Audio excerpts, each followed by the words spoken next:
Bien-aimés, en ce jour de Noël, nous célébrons pas seulement une naissance, ni un souvenir du passé. Nous célébrons une venue qui a bouleversé l'histoire de l'humanité. La venue de Jésus-Christ, notre Sauveur. Notre thème d'aujourd'hui est Jésus-Christ, porteur de grâce. Ce thème résume toute la mission de Jésus. Jésus n'est pas seulement un enfant né à Bethléem. Il n'est pas seulement un enfant né dans une crèche. Il est le Christ, le Roi de Dieu, envoyé avec une mission précise. Son nom signifie Dieu sauve. Et il est la manifestation vivante de la grâce de Dieu, le porteur de paix, de joie et d'espérance. Aujourd'hui, ouvrons nos cœurs pour accueillir sa présence et laissons sa grâce transformer nos cœurs, nos vies et nos actions. Amen. Notre thème étant Jésus-Christ, porteur de grâce, nous chercherons donc à savoir qu'est-ce qu'est un porteur. C'est qui un porteur? Un porteur est quelqu'un qui ne garde pas ce qu'il a reçu pour lui. Il apporte, il transmet, il emmène et dépose quelque part là où il y a un manque, quelque part où il n'y a pas. Aujourd'hui, Jésus vient chargé de la grâce. Il vient nous offrir un cadeau précieux. Et la grâce dans la Bible est la faveur imméritée de Dieu. Ce n'est pas une récompense, ni un salaire, encore moins quelque chose qu'elle coûte. La grâce, c'est Dieu qui agit avant même que l'homme ne le mérite. C'est Dieu qui aime, qui relève, qui pardonne et qui restaure. Donc, comme nous disons Jésus-Christ, porteur de grâce, nous déclarons que Jésus est venu apporter ce que l'homme ne pouvait pas lui offrir lui-même. Est-ce que nous pouvons applaudir pour ces seigneurs qui ne viennent pas les mains vides, qui viennent nous apporter la grâce, qui viennent nous apporter une faveur imméritée de Dieu? Amen. Isaïe 61 et versets 1 à 3 nous montre comment Jésus porte cette grâce, à qui elle s'adresse et ce qu'elle produit dans la vie de ceux qui la reçoivent. Elle nous relève clairement la mission de Jésus. Chaque mot, chaque expression, chaque virgule décrit la mission du Messie. Amen. Nous allons donc commencer.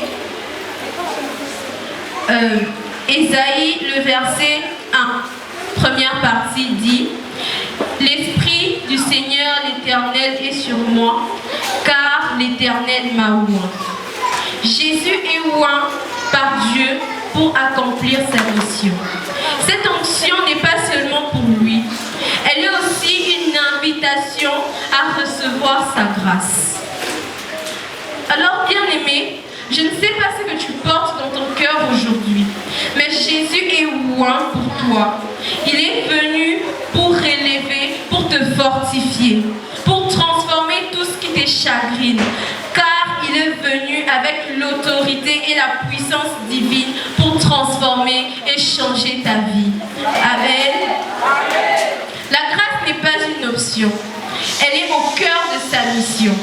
Jésus nous montre que cette grâce est disponible pour chacun de nous. Il n'y a pas d'exception. Jésus vient pour tous.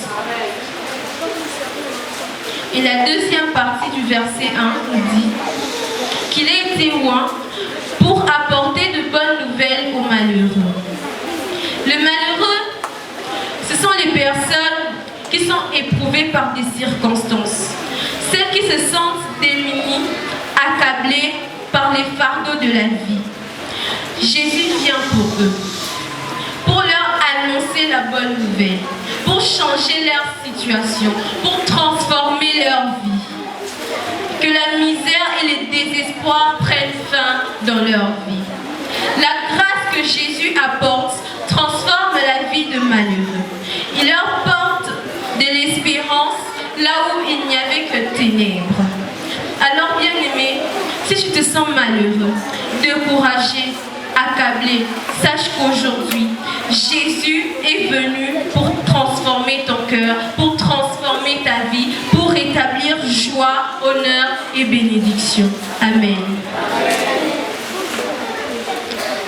la troisième part, c'est toujours, nous dit,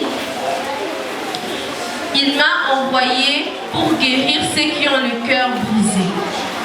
Le cœur brisé ici représente la douleur intérieure, les blessures invisibles que tous avons. Peut-être tu as été blessé par des circonstances, par des problèmes qui te sont arrivés. Peut-être te sens-tu fatigué, ton esprit se sent accablé, tu n'as plus d'espoir, tu te sens désespéré. Ton cœur est brisé par des blessures. Mais laisse-moi te dire que Jésus vient bander tes blessures. Il vient guérir tes blessures. Pas superficiellement, émotionnellement, physiquement et spirituellement. Il vient t'apporter la paix, la restauration dont tu as besoin. Il vient enlever cette douleur qui t'accable tant, ces chagrins qui ne veulent pas finir. Jésus est venu t'apporter la grâce. Il est venu t'apporter la guérison et la restauration. Alors, bien-aimé, peu importe ce que tu traverses, peu importe ce qui t'arrive, peu importe le niveau de découragement que tu vois, peu importe la douleur, sache que Jésus est venu restaurer ton cœur. Il est venu remplir ton cœur de sa grâce infinie. Amen. Et la quatrième partie de notre premier verset nous dit, il est loin pour proclamer aux captifs la liberté et aux prisonniers la délivrance. Les captifs sont ceux qui sont retenus par les peurs, la culpabilité, l'échec ou des chaînes invisibles de la vie. Jésus-Christ est venu apporter la délivrance à tous ceux qui se sentent enfermés dans leurs problèmes. Tous ceux qui se sentent enfermés par des situations quelconques. Jésus vient t'apporter sa grâce pour te libérer. Pas seulement physiquement, mais surtout spirituellement et émotionnellement. Il ouvre la porte de la liberté, là où nous nous sentions prisonniers de nos propres limites, des limites que nous-mêmes nous avons créées. Jésus vient pour nous libérer. Alors si tu te sens prisonnier de ton passé, prisonnier de tes erreurs, Jésus est venu pour te libérer, pour t'ouvrir un chemin vers la liberté et une vie paisible. Amen. Et le deuxième verset nous dit, la première partie, pour publier une année de grâce de l'Éternel. Noël, c'est l'annonce que le temps favorable est arrivé. Jésus ne promet pas la grâce pour demain. Il apporte aujourd'hui, ici et maintenant. Elle ne dépend pas de ton passé ou encore de tes erreurs. Car peu importe ce que tu traverses, la grâce vient te toucher. La grâce vient guérir tes blessures. La grâce vient te fortifier là où tu te sentais fatigué, épuisé, accablé. Alors bien-aimé, ne laisse pas la peur ou la honte te retenir. Ouvre ton cœur. Dieu agit là où l'homme se reconnaît faible. Quand l'homme dit je n'en peux plus, c'est là que Dieu dit je veux continuer, je veux m'occuper de tout. Alors ouvre ton cœur au Seigneur pour qu'il puisse agir encore. Jésus nous apporte cette grâce. Nous devons la recevoir car elle est à nous. Il a été envoyé pour nous. Cette grâce a été envoyée pour nous la donner. Amen. La deuxième partie de notre deuxième verset nous dit: et un jour de vengeance de notre Dieu. La justice de Dieu accompagne sa grâce. Il n'est pas seulement, notre Dieu n'est pas seulement.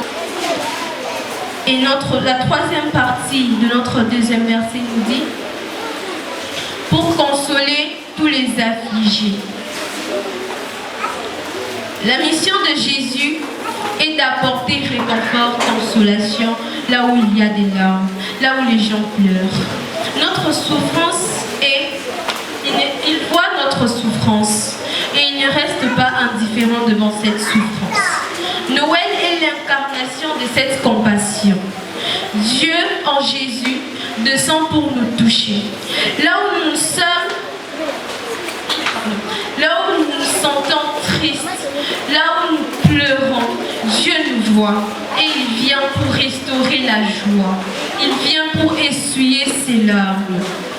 Alors bien-aimé, je ne sais pas pourquoi tu pleures, mais aujourd'hui, Jésus est venu pour transformer tes pleurs en joie. La naissance de Jésus n'est pas seulement un événement, c'est une intervention dans ta vie.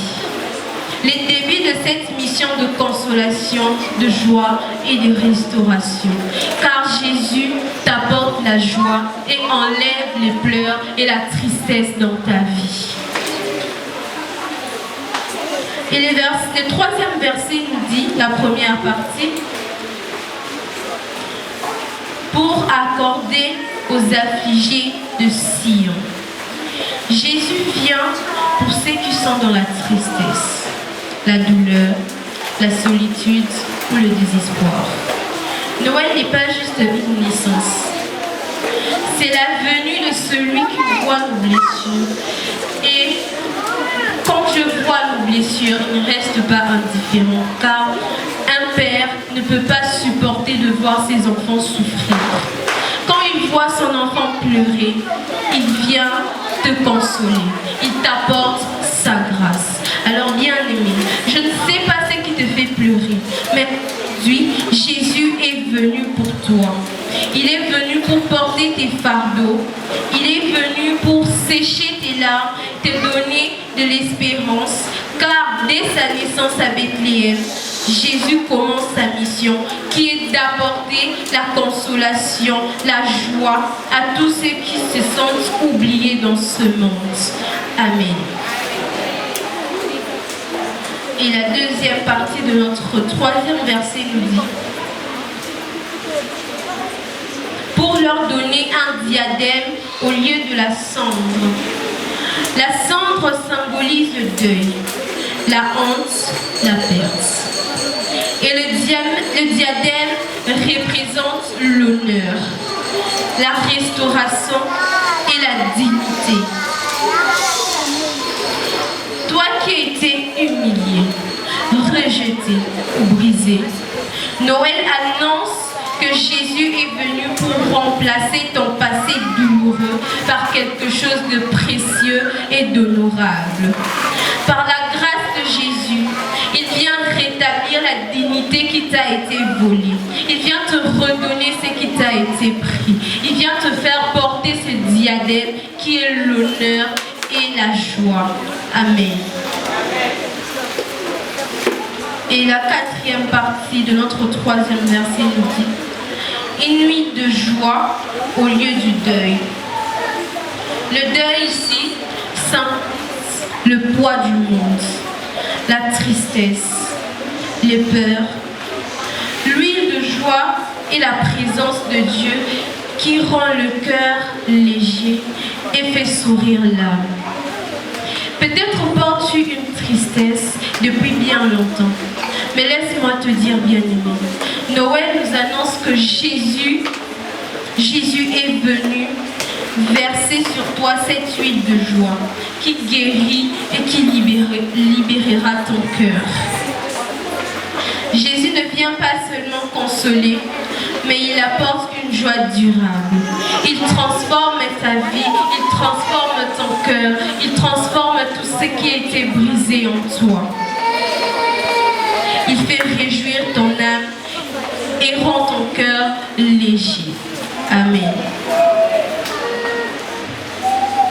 Et la cinquième partie de notre troisième verset nous dit: un vêtement de louange au lieu d'un esprit abattu.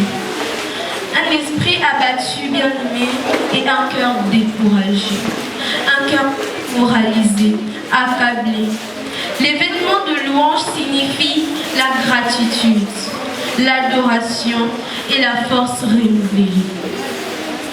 Ce que le monde te vole, Jésus te le rend. La douleur qui a brisé ton cœur, qui a réduit ton âme, Jésus vient la reconstruire. Jésus vient reconstruire ton cœur qui a été brisé par n'importe quelle situation, car rien ne l'est impossible. Tu peux te lever avec un cœur de louange, même après les épreuves. Jésus vient pour changer notre attitude intérieure, pour la transformer en esprit de victoire, de grâce et de bénédiction. Amen. Et notre dernière partie nous dit, afin qu'on les appelle les térébines de la justice, une plantation de l'Éternel pour servir à sa gloire. Les térébines de la justice sont des arbres solides, enracinés et durables. La mission de Jésus ne se limite pas à nous consoler. Il nous établit, nous fortifie et nous rend utiles à la gloire. Jésus ne veut pas seulement te relever pour aujourd'hui, mais pour demain et pour toujours. Il t'enracine pour que tu deviennes un témoignage vivant de sa gloire, afin que ta vie témoigne de ses bontés manifestées en toi. Et afin que tu sois un reflet de sa justice et de sa gloire. Amen.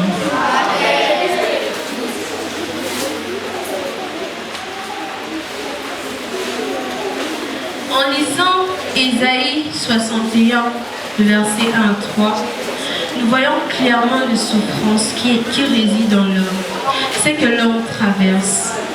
Et les profondeurs de la grâce de Dieu montre qu'il vient pour nous transformer. Nous montre que Dieu ne supporte pas de voir ses enfants souffrir. Il nous apporte sa grâce.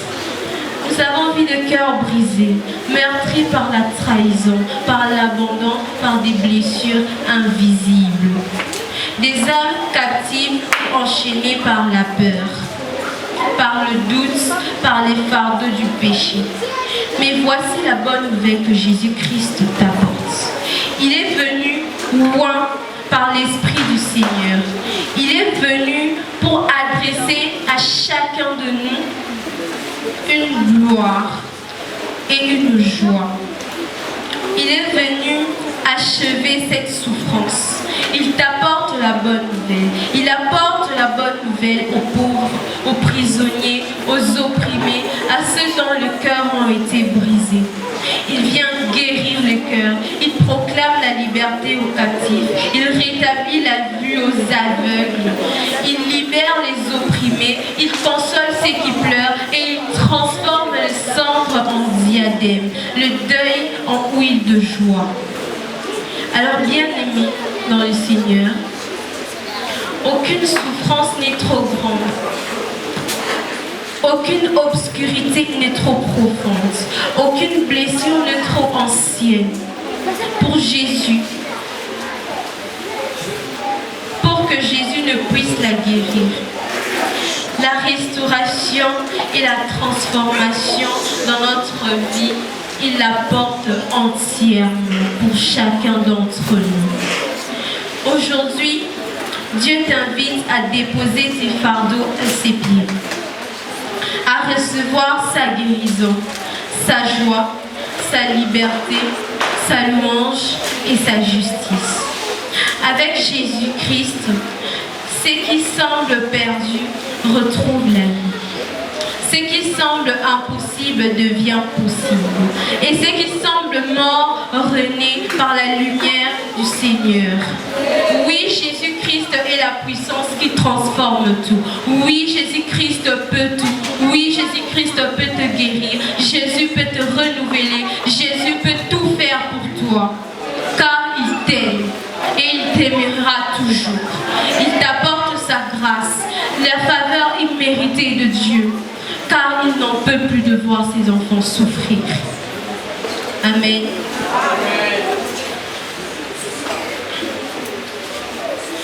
Si le Seigneur est capable de beaucoup de choses, Il est capable de tout restaurer en toi. Il est capable d'alléger ton cœur. Il est capable de faire sourire ton âme. Alors, bien-aimé, ne doute jamais de l'amour que Dieu a pour toi. Ne doute jamais de l'amour que Dieu porte pour toi. Car même malgré toutes les douleurs que tu traverses, Jésus est venu pour t'apporter la paix. Malgré toutes les circonstances catastrophiques que tu vois maintenant, sache que Jésus est là pour toi.